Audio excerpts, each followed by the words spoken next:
What's going on, guys? Welcome back to another video. And in this video I'm going to be talking about fair value gaps and their different uses, like the BISI, the SIBI, the consequent enroachment, the inversion fair value gap, and the differences in gaps and volume imbalances. So a fair value gap is a 3 candlestick pattern, and how to identify it is when candle 1 and candle 2's high and low do not touch, leaving a gap in the second candle. This is what it looks like without the lines. So this is what you'll be looking out for. This is what it doesn't look like. There is no gap, but on this side candles 3 and candles 1 have left a gap. So this is what it would look like if I put the lines there. We see that there's no gap.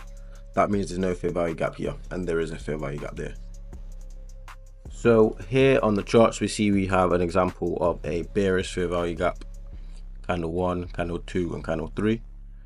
We know that candle 2 is always the candle that has the fair value gap in it. So we take the low from candle 1, the high from candle 3, and then we've got this gap here, which is the fair value gap, which we extend in time. We either take trades into this gap, or we wait for price to come here, mitigate, and then go lower.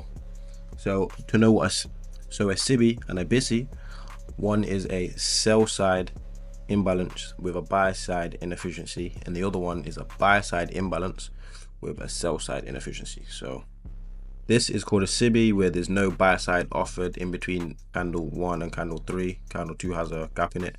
Then we've got the BISI, which is the buy side imbalance and the sell side inefficiency, where there's no sell side offered, meaning price wants to come mitigate that before it moves forward. So moving on to the consequent enroachment of the fair value gap, it looks like this. The consequent enroachment is exactly 50% of the fair value gap. Using the rectangle with the line in the middle is a good way to show the consequent enroachment on the chart. And the way that we use the consequent enroachment is we look for price to trade into the fair value gap, and if price goes above the 50%, which is the consequent enroachment of the fair value gap, something like this, and close above it, we look at this like the fair value gap is being disrespected. But if price comes in with a wick, taps the 50%, and then closes beneath the consequent enroachment, this is usually followed by a movement lower in a bearish sense. And the same goes for the bullish. When price retraces into the fair value gap, again, if the consequent enroachment is not respected and it is traded through and price closes like this, then usually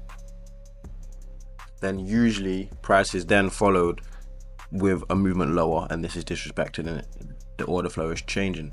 But when price actually closes above the consequent enroachment, and yeah, price can go into it and tap beneath this in a bullish sense, and it can be above it in a bearish sense, but yeah, price can go beneath it, but as long as the candle closes above, this shows signs of strength, which is usually followed by a movement higher like this. So here we see a fair value gap, a volume imbalance, and a gap. A volume imbalance is when the two candles bodies are not touching. A gap is when there's a complete gap in price between two candles. So let me show you 2 examples of that. This is a gap in price. Price is going to want to trade into the gap and then away from the gap, like so.